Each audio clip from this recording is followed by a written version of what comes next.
bersama roh Tuhan kita menang. Pasti menang. Haleluya.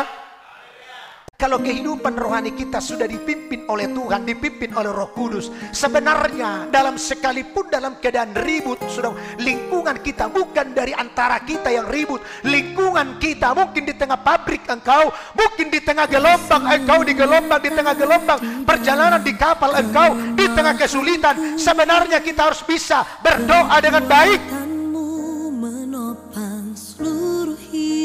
Tapi kadang-kadang kita kan aktor masih lingkungan, masih bisa kita tidak bisa tenang berdoa. Tapi lihatlah Stefanus ini, sekalipun di tengah ancaman membunuhnya, tetapi dia masih bisa melihat Tuhan berdiri, saudaraku. Dia masih bisa melihat Tuhan ada, saudaraku, menunjukkan wajahnya, memberikan kekuatan kepadanya. Inilah sering terlewatkan dalam kehidupan kita. Ketika kita mengalami masalah, persoalan hidup kita, maka sepertinya masalah itu lebih besar dari Tuhan yang kita punya. Jika kita tidak melihat Tuhan, kita tidak melihat Allah, kita tidak melihat Yesus memberikan kekuatan kepada kita. Karena apa? Fokus kita hanya kepada masalah dan persoalan kita.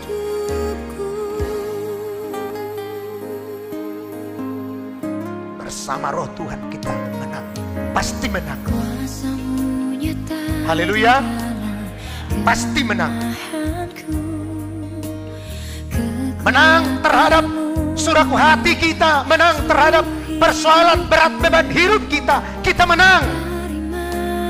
Kadang-kadang belum iblis yang membuat kita mundur dari Tuhan. Belum setan kok yang membuat kita mundur dari Tuhan. Masih yang membuat kita mundur dari Tuhan siapa? Diri kita sendiri, kemalasan kita, acuh tak acuh kita, ketidakpedulian kita.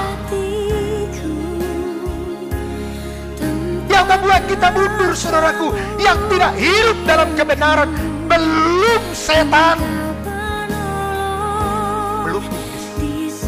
Masih anak kita, sedikit mundur anak kita, kita pun mundur. Istri mundur, kita pun mundur. Padahal kalau kita nyanyi, iblis dikalahkan masanya, tapi bagi tidak sendiri.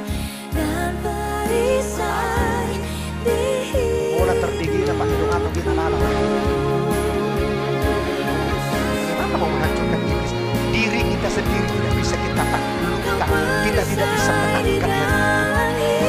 Tetapi saya percaya kalau kita hidup dalam pimpinan Roh Kudus, kita menerima Roh Allah yang sesungguhnya, itulah yang memampukan kita bagaikan Stefanus ini. Atau mungkin saudaraku mungkin memiliki kehidupan kekuatan seperti Stefanus ini. Ketika mengalami masalah, kesulitan, diperhadapkan antara kebenaran dan tidak, maka dia tetap saudaraku komitmen, dia tetap saudaraku berdiri di atas kebenaran itu. Di saat susahku, tempat perlindunganku, ketika mereka dipenuhi oleh Roh Kudus, maka Pentakosta bulan-bulan mereka dalam minggu-minggu ini kita dengarkan rela mengorbankan harta mereka. Mereka menjual milik mereka. Mereka tekun di dalam ibadah persekutuan. Itu Pentakosta mula-mula ketika mereka memiliki ada roh Tuhan dalam diri mereka, ada Roh Kudus memimpin mereka, maka mereka hidup terus dalam kebenaran. Sehingga Alkitab mencatat, maka banyaklah orang kagum melihat mereka, sehingga setiap hari bertambahlah jumlah mereka dengan orang-orang yang diselamatkan. Haleluya.